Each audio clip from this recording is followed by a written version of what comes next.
Dog Works Radio is sponsored by Alaska Dog Works. Check out their website at alaskadogworks.com.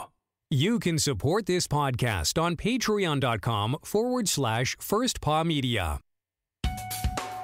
From First Paw Media, sponsored by First Paw Coffee Company, this is the Dog Driver Show.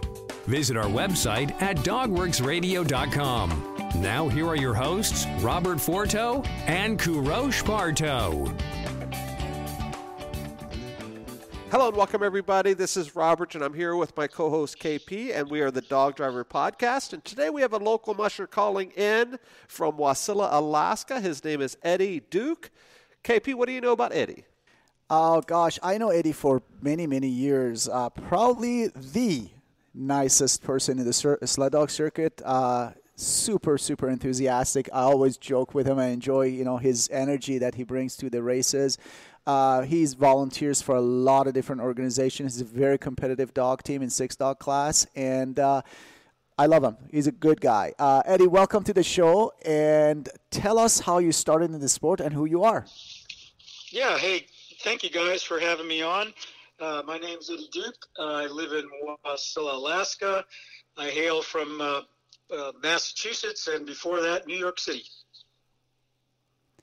And when did you start sled dog sport, and how did you start sled dog sport, Eddie? Well, the start of my career in sled dogs was actually with weight pulling, dog weight pulling, and fascination with that when I was in the military. A local gal, Kelly Griffin, kind of introduced me to that, and from that, we went into sled dogs, and my weight pulling dog, his name was Musher. He won one of the Willow Winter Carnivals one year. He pulled 1,500 pounds. Holy cow, that's a lot of weight.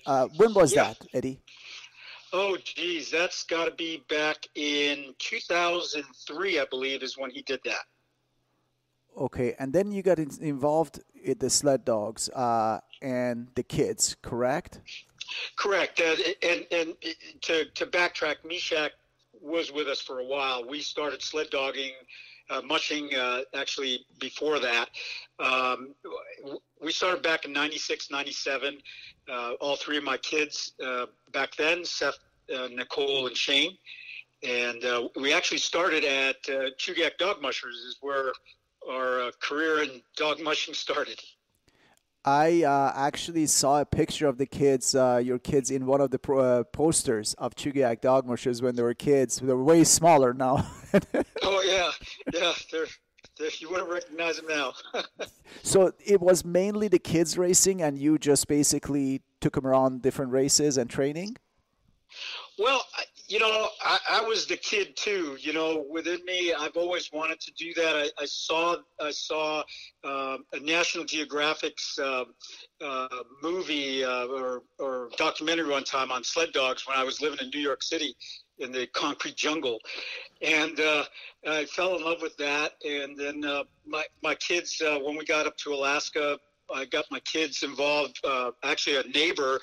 The Crowleys let us use their dog Ruby, and that was it. The kids got hooked, we got hooked, and the rest is history. And as you know, the kids, they grow and they leave the nest, and then you are the sole racer trainer for the kennel. When did you start race just you specifically? Well, it probably, I would say, probably about 4 years after running with the kids. I started hanging around after the kids' races and seeing what the adults were doing, and getting involved with, Dory Hollingsworth and Ed Wood and people like that, and started seeing what they do and got more interested in getting more dogs. And I think some of my first races were there at Chugach, and then at Alaska Sled Dog Racing Association in Anchorage and Montana Creek, and then Tok Race Champions.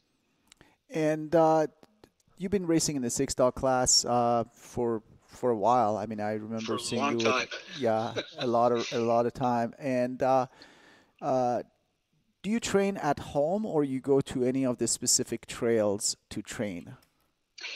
Well, I basically train at home. I can train out of my yard. The problem is, as you know, in Alaska, just like today, we're getting a nice little snow dump here. The weather hasn't been cooperating the last few years, and we've had a lot of rain and ice. So my best bet is always to go to the track. I usually go to Chugiak or Alaska, Asdra in Anchorage, and do my training there. But basically, my fall and summer training is usually at home. Do you use any of the Aurora trails too? I've never ever used those trails, and they're not too far from me. Yeah, that's what I thought. I mean, you live like maybe 10 miles away from, right? Yeah, as the crow flies, our trail system actually can connect to the Iditarod Trail from where I'm at. And I do have a lot of distance mushers that live around me. Eddie, over the years, what would you say would be your favorite race? I think my favorite, well, it's kind of a trick question because they're all kind of like my favorites. But I think the favorite one is probably the one in Tok, only because it's where we all get together. It's pretty much the last race of the year, and it's usually nice weather. Everybody's in a pretty jovial mood, and spring, summer's coming. So I think that's probably one of my favorite ones. I do love to run dogs at Montana Creek. Really nice trails out there too, and they're all great. I mean, I love going to Chugiak, and I love going to Asdra too. Yeah, Eddie is a major volunteer for Chugiak Dog Mushers. Actually, as a matter of fact, he this year twice, not once, twice, he put all the snow in the culvert so the teams that can go through it and not destroy the runners going over the gravel in the tunnels. And thank you again, Eddie, for what you did this year, and we always appreciate all the help. I had an alternative motive. It was good workout too. I know you're all like 3 hours of shoveling out there, or 4 hours, but anyways. I was so happy to see it.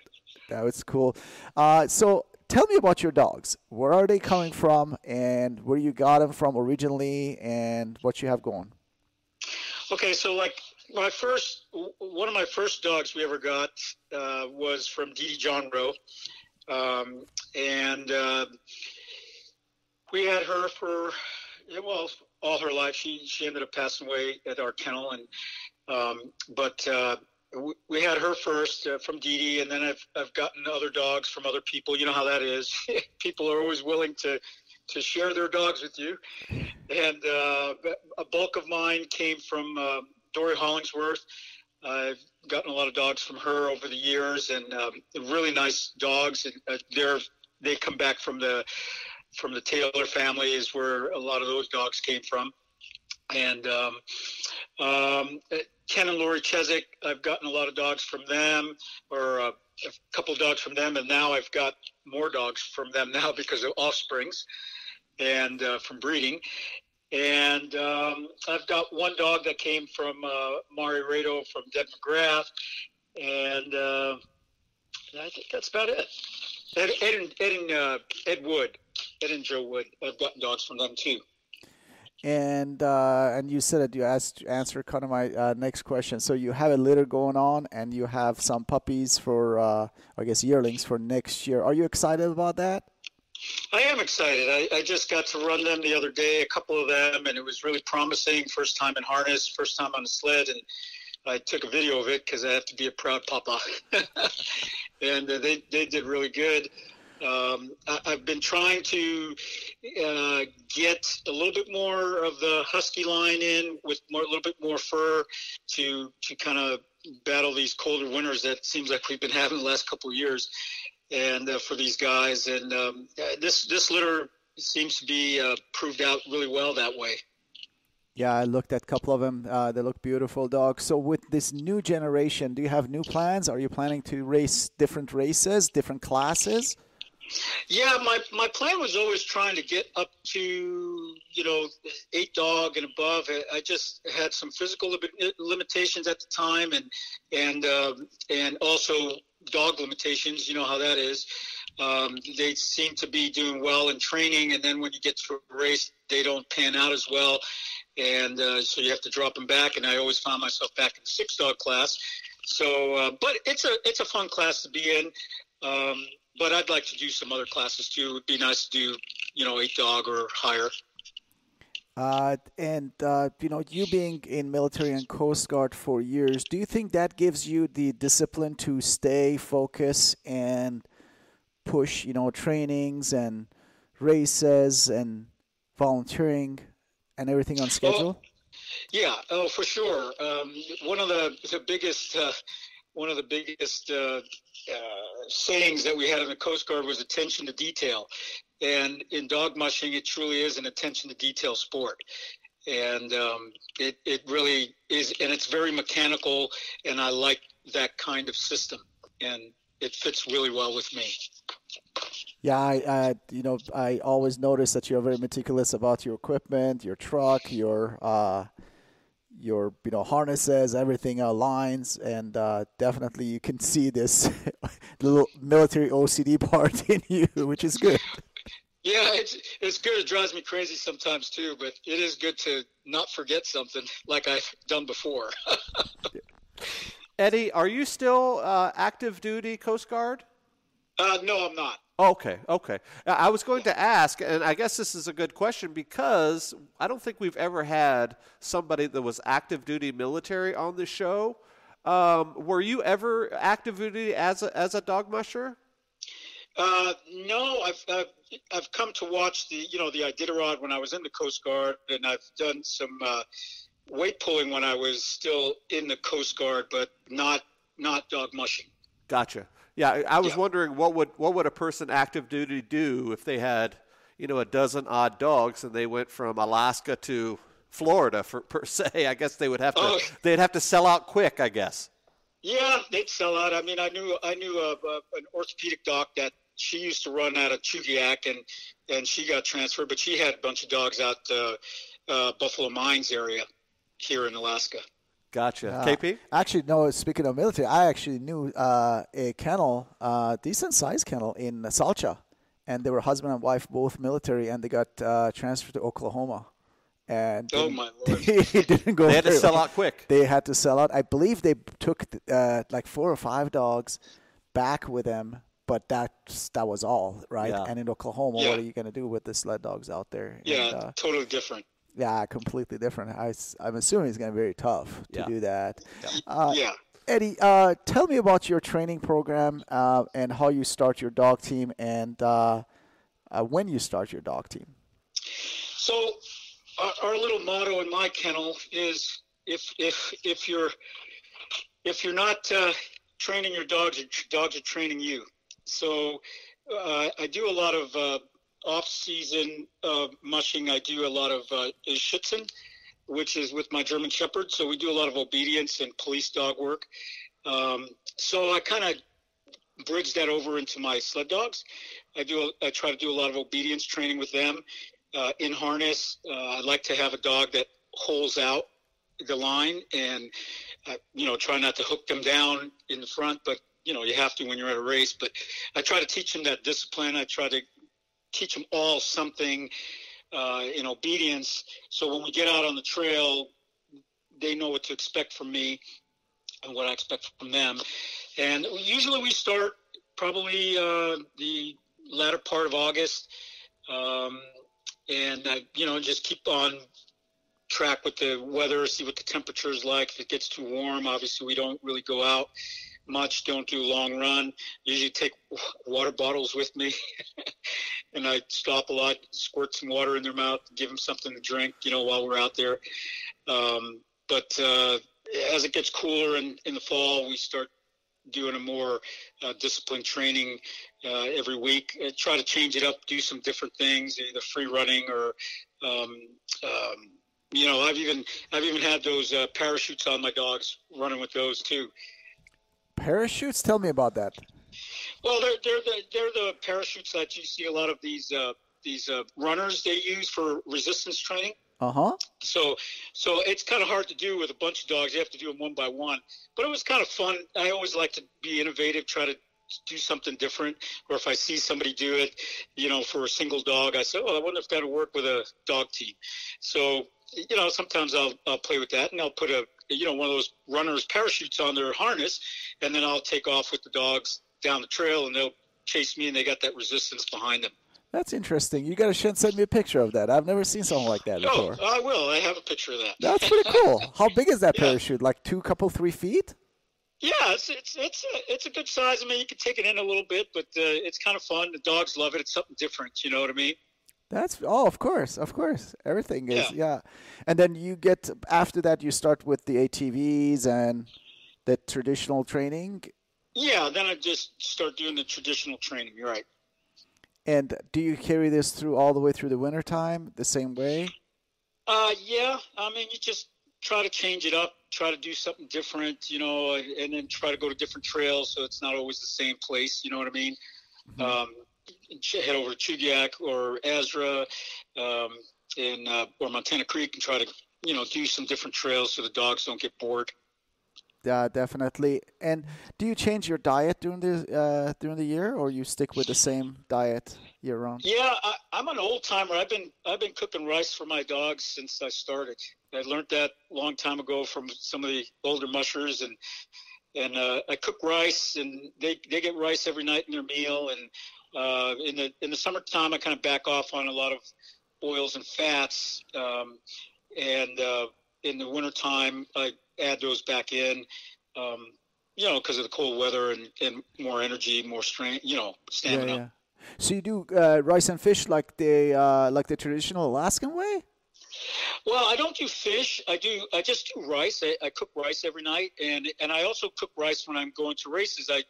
It's a good glycogen restore, and I also use glycogen products. As you know. Yep. But I also give them rice because it's just something I've always done. I learned that from Dory Hollingsworth a long time ago. I do a cookie sheet. I put the rice out on a cookie sheet. I flatten it all down and make them into little cakes, and I give it to them after a run. But that's not what you feed them as a main dog food, are you? No, I do kibble. Okay, that's what I thought. Okay. Yeah, I do kibble, and then I do a 60-40. Once we start getting to really training, it's more of a 60-40 mix of beef and chicken, and then kibble. Okay. For a second, I thought you fed them rice and fish all year round. Okay. No, and then but that with the kibble and the beef is always rice. They get rice all the time. Okay. So you give them rice as a snack almost, right? Yeah, it's almost like a filler. It's a good filler for them, and it's good for glycogen restore. Oh, yeah, that's good. So you have one of the coolest dog trucks in the circuit. You have all kind of American flags and everything. And up to now, I didn't know why you had the Patriot flag on it. And now you told me you're from. Now I know why. Yes, it's from New England, originally. And I got that from Kathy, Friesinger. I got that a long time ago. It was great addition to the truck. That's why do you think having a cool truck is important? Seriously. Well, I think it's your attitude. I think your attitude, towards your dogs is shows in everything you do, and I think that's just part of my attitude that I try to bring to my dogs. I don't want them to think I have, a junk truck. I want them to think highly of me. Yeah, you're so right. I believe it was Terry Streeper. I think it was him who used to say a winning race starts with a clean truck or something like that. Exactly. And, when I go to up north to Fairbanks and all of that, I'm embarrassed. My truck is all muddy and dusty, and I can't find a car wash. I know. When I was at North Pole this year, I was trying to find a car wash, and I couldn't find one to save my life. I feel sorry for myself after that. That's interesting. Eddie, I have just one final question before we go. Recently, we've been asking advice that you would give other mushers, but I'm switching that up a little bit and asking sort of a forecasting question. It's a bigger question for you, and that is, where do you see the sport, mushing in general, not necessarily sprint mushing, because you've been involved in all sorts of it from weight pulling on up. Where do you see the sport in 5 or 10 years? Wow, that's a heavy question. Well, I think where I see the sport is in people like me and KP and you, leaving a legacy for the people coming up and trying to involve the younger folks to come in. I'm hoping that if more people get involved, the sport will survive and it'll do well. But it's just going to take an effort of volunteering, and I know it's tough because everybody's busy. But in order to keep this alive, we have to really invest in the future, and that's investing in kids and investing in promoting the sport out in the community. Hear you 100%. And then this batch of recordings that we did, the first one we did was with KP, and he said the same thing. We have to have volunteers and fun events and all of that. And all 4 of our drivers this round have pretty much said the same thing without knowing, of course, what the others are saying. So, yeah, I agree with you. I'm sure KP agrees as well. KP, anything else for Eddie before we go? No, Eddie, wanted to thank you again. Our sport needs more people like you. Enthusiastic, positive, enjoying the sport and the camaraderie that we have, and looking forward to see your 8-dog team next year. And good luck with the spring and the summer. Yeah, thank you guys. I appreciate it very much, and I'm glad it snowed a little bit. I can extend it a little longer. We can go out to the tracks now. Yep. Very good. Very good. Well, thanks again, Eddie. And on behalf of our co-host and our guest today, this is Robert for the Dog Driver Show. We will see you guys next time. Goodbye. From First Paw Media, this is the Dog Driver Show. We hope you enjoyed this podcast, and we invite you to subscribe in Apple Podcasts, Spotify, Stitcher, or wherever you get your podcasts. You'll find a link on the episode notes. You can tap or swipe on the episode cover art, and you can see some offers from our sponsors. You can support our show by supporting them. If you like what you have heard, we would love it if you could give us a 5-star rating and tell your friends how to subscribe too. Your hosts are Robert Forto and Kourosh Partow. Our producer is Robert Forto and created for First Paw Media.